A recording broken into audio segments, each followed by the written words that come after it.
Cheating wife said, "Don't touch me." I walked away quietly. Next morning, she was shocked when she saw.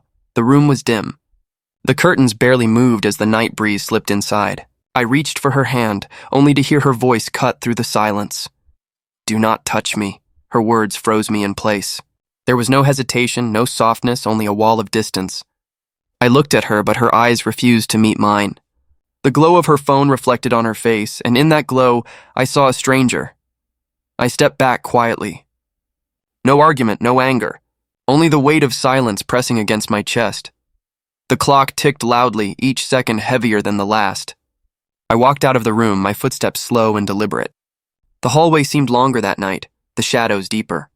Every sound, even the creak of the floor, felt like a witness to betrayal. I lay on the couch in the cold living room. The ceiling fan groaned above me, and the darkness swallowed every thought. Her words replayed in my mind, sharper each time.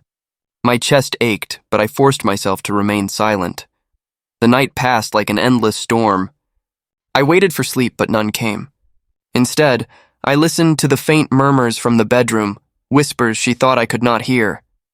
The low sound of her laughter with someone on the phone tore through me. I closed my eyes. My fists clenched, then loosened. I promised myself I would not shout. I would not cry.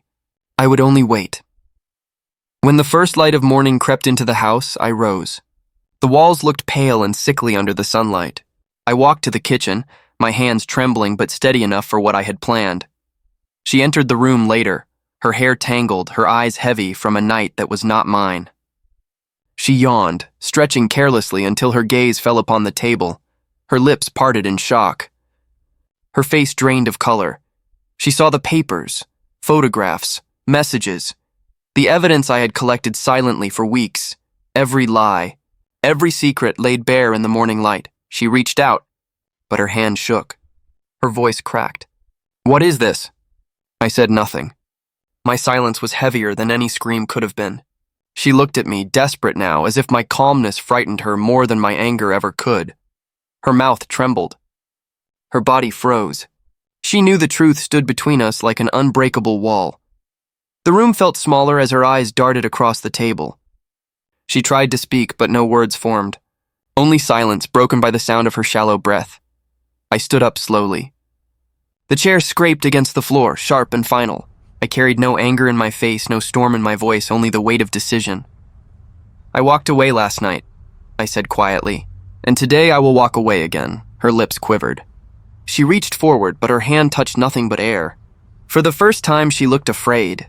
Not of me, but of losing the certainty she thought she controlled. I turned and left the house. The door closed behind me with a sound that echoed like the end of a chapter. The sun was rising higher, golden light spilling across the street. The air smelled of fresh beginnings, and as I walked away I felt lighter, not because the pain had vanished, but because I had chosen peace over chaos. Behind me, she remained in silence, surrounded by the wreckage of her own choices. The shock in her eyes was the last image I carried, fading slowly as I stepped into the brightness of a new day. The story ended not with rage, but with quiet strength, and in that strength I finally found freedom.